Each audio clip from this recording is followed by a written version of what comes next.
My name is Kriya Lenzion, and I have been a school counselor, addictions clinician, prevention specialist, and adolescent therapist for over 2 decades, conducting drug and alcohol education and consulting on prevention and early intervention programming for schools across North Carolina. In talking about substances, we all have 2 ultimate hopes for our students. One is that they don't use drugs or alcohol in a way that hurts themselves or somebody else. And 2, that they don't develop a problematic relationship with something that damages their lives and their ability to thrive in the world. What we are unfortunately seeing is an increase in both youth overdoses and addiction. Schools have been proven to be powerful forces for prevention of substance use. For one, we know that comprehensive drug and alcohol education at every age makes a difference in preventing and delaying use. Most importantly, research shows us that the strongest factor in not only preventing substance use but other self-destructive behaviors is school connectedness. So when our students feel known by, cared about, believed in, and valued by the school community. The substances that our students are being exposed to and pressured to use are becoming increasingly stronger versions of what most of us grew up with. The truth is that they are all at risk as they enter adolescence around 5th grade. Based on the increasing pressures that they're soaking in to use drugs and alcohol and the state of their still developing brains, which are naturally stimulus-seeking and not yet capable of making big-picture decisions. So let's talk a little bit more about what's going on in their brains so that we can better understand our students' vulnerability and their decision-making around substances. And our adolescent students are literally wired for addiction. They're often in a state of overwhelm and discomfort, while their coping tools and ability to see big-picture thinking is limited. Then when they do something that works to bring them fun, belonging, or stress relief, those feel-good chemicals blow up and wire long-term connections in their brain, encouraging them to repeat the experience. But being wired for learning and habit forming like no other time in their lives is both bad and good news. Right? The exciting part is that those of us interacting with 5th through 12th graders have an awesome opportunity for a powerful impact into adulthood. So probably the most well-known risk factor is having addiction or problem use run in the family. This is due to several factors that can be in combination: genetic predisposition, prenatal exposure, modeling of use, higher availability of substances, and the stress and trauma that can often come with living in these households. We can help our students be responsible consumers of caffeine by encouraging them to drink a maximum of 1 milligram of caffeine per pound of body weight, and no more than 100 milligrams a day, even through high school. Most teens don't know what you now do about how detrimental binge drinking can be to long-term brain functioning, or that kids just like them die from drinking. We are seeing an increase in medical emergencies happening on our watch during the school day. Due to the growing strength of substances, they're being increasingly laced, and the stealth way that students are able to use them, which also presents a high liability of risk for us. So the forms that alcohol are increasingly coming in are also encouraging underage and binge drinking, with every tasty cocktail that exists now in a bottle or can, and every favorite childhood drink from lemonade and iced tea to fruit punch, cider, and sodas now coming in twisted versions that can have an alcohol content that's up to 3 times stronger than an average beer. So nicotine is the one substance that we have seen significant youth increases in over the last few years. So research is showing us that kids who start vaping are 4 times as likely to start smoking cigarettes within 6 months than kids who weren't vaping, and they're also more likely to smoke heavier.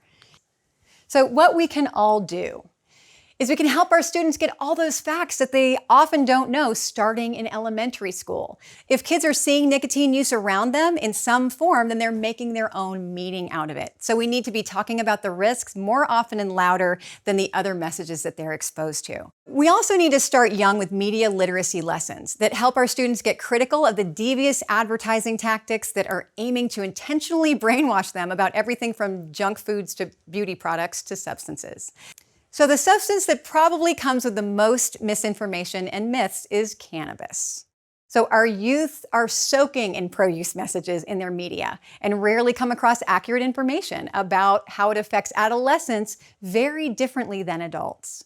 So when our students use weed nowadays, it's often not even the natural plant anymore, but can be a marijuana concentrate in which the THC has been concentrated into an extremely strong and more stealth form.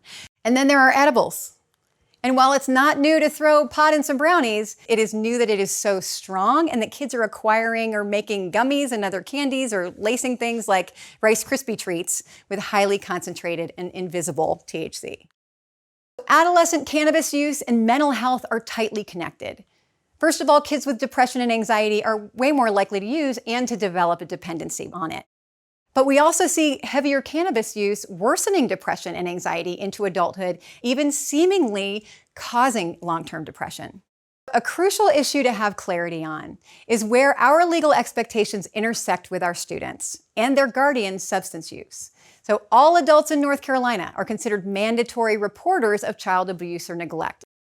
Delta 8 is a newer exploding trend among youth. Since hemp is legal here in North Carolina and contains trace amounts of THC, that THC is being extracted and concentrated into products that are legal for now and produce a high that is milder than Delta 9 in typical herb cannabis, but still significant. And because it's available in your local corner smoke shop and online, it's proving easier for teens to obtain than traditional cannabis. So we unfortunately had an unprecedented and tragic amount of drug overdoses in 2020, with over 92,000 people lost in the US, 3,011 of which were documented in North Carolina, which was an epic 37% increase in North Carolina in just 1 year. So more than 400 of these people in our state were under 24. A student under the influence would have pinpoint pupils, might be moving slower, appearing sleepy, and have slurred speech. So our most recent data let us know that 1 out of 5 of our high school seniors have misused a prescription opioid in North Carolina. We can counteract the misperception that kids have of their safety by teaching them about the risks of misuse, including addiction, counterfeit pills, and the severe legal risks that actually come with distributing one's prescription meds or taking someone else's.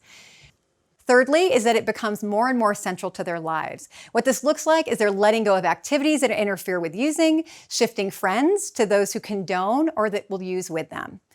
Or when a kid seems to be fixated on a substance and use like it's a hobby, right? They're drawing cannabis leaves and bongs on their homework, that's a sign.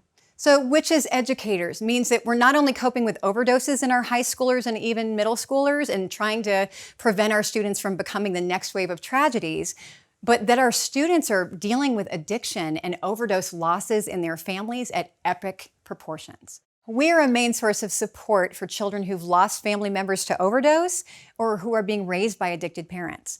And we have influence in preventing them from being lost themselves. And finally, most adolescents want to be liked and have a sense of belonging with others more than anything else. We can play a crucial role in early years of setting the foundation for them to steer healthily through adolescence later. So we are helping to prevent future substance use whenever we talk about being conscientious and respecting themselves with what they put in their bodies. We're getting them ready to handle more complicated older kid situations when we talk about honoring that uh-oh feeling in their gut, or setting boundaries, or communicating assertively, or reporting concerns to an adult, or talking about what healthy friendship entails.